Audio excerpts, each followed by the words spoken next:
What's up, ladies and gentlemen? Today we're back with another motorized bicycle. So, my motorized bicycle over there, and then there's Tristan's, and then there's my buddy Cole's and buddy Jackson's. They both have one. Well, I had this frame sitting in the basement. It was my original motorized bicycle. Well, it needed a new motor, and I didn't have one. Well, Tristan's brother, the dude that has a bike that lives down the road, he got this motor, right? And it was just sitting there. He has one on his bike, so he gave Tristan this motor, but Tristan didn't have a bike to put it on. So he didn't give it to me. It's not my motor, but he let me put it on this bike. So now we have it pretty much all together. We've got a clutch lever on it, and the brakes and stuff all work on this bike, and the pedals are working, and we got the electronics hooked up, except for the kill switch, but that's easy. But the thing is this motor is old. You can see it has all like Phillips head screws instead of Allen keys, and it's not a YD100. It's like a 50cc. It's got a small head on it, but the carburetor was seized from sitting. So like, I pulled this and it just did not move at all. And so I took this off and I got the slide to come out and I cleaned it, but I haven't took the bowl off yet. I'm pretty sure it's full of gunk because we tried to start it and it wouldn't start. So my main guess is that the carburetor's full of junk. So we're gonna take it apart and clean it tomorrow. We were gonna do it today, but Tristan has school tomorrow because he still goes to school. I don't go to school, but I'm 20, so no need for it. But either way, we have another motorized bike around that I have to fix. It ain't a bad thing. I'm happy. I'm excited to have this bike have another motor on it, but the motor's all mounted in there. We have a chain on it. We have the tensioner on it. We have the clutch cable ran up there. Like I said, this rim is good. This rim isn't bent, but this tire isn't good. It's like all dry rotted, and it kept popping tubes. I had it on my bike, but I ended up taking it off because it kept popping tubes. But I didn't have any other tires for this bike.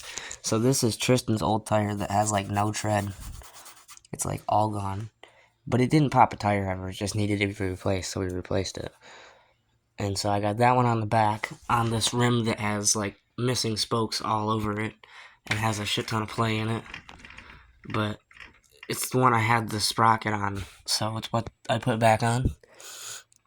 And tomorrow we're gonna take the bowl off the carburetor and clean the needle and the float and this little pin that goes up in there with the float. I think it's called like the needle and seat. I don't fucking know. I just know what the parts look like and how to fix them. But we're gonna take apart that carburetor and get working. So hope you guys are excited for the new motorized bicycle motor. I ain't never done nothing but a YD100. Those are the only motors I've ever had. So those YD100s over there, literally every motor that I've had anybody buy is the YD100 I've built. All right, so let's just go through this real quick. I bought my first motor like a year and 2 or 3 months ago. So I've had my first motor for a while, and I had it on a BMX bike, right? That video's on the channel. The BMX bike had problems with the bearings. The bearings went out in the crank and in the back wheel. So I took the motor off and I put it on this mountain bike, which I found on the side of the road. I think someone stole it and ditched it because it was in a really weird spot on the side of the road, but it was left and no one picked it up for like 2 days, so I took it. And I ended up putting the motor on it. And then I had this as my motorized bike for a long time. And then one of my neighbors put this bike out on the side of the road for free. That one wasn't stolen. Someone just left it out for free, so I got that one. And then I ended up stripping the spark plug on my first motor. There's videos of that. And I ended up putting that motor on that and buying a new motor and putting it on this one. And then I got the spark plug JB welded in, and then it failed, and then I bought a new head, and then it worked, and it was pretty much good, and then I had two bikes, and then I blew up my one bike, so I put the other motor on that one.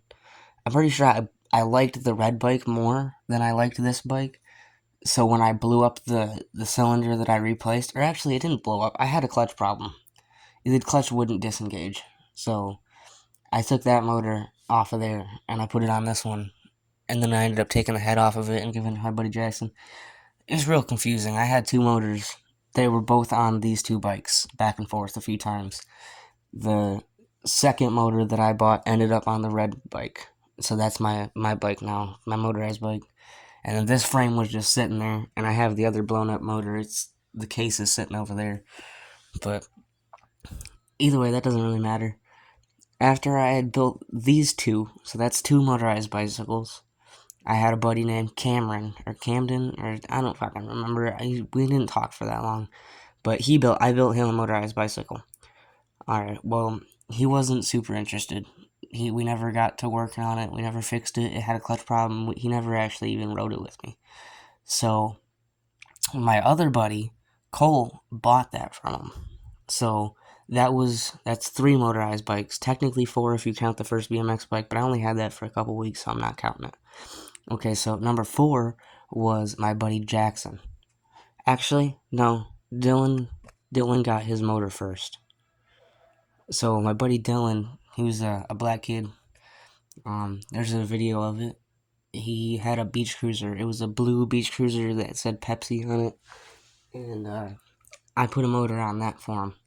And he had it for a little while. He ended up blowing it up. I stopped talking to him because me and a couple other kids got in some beef, and he was hanging out with them, and I said I wasn't hanging out with him.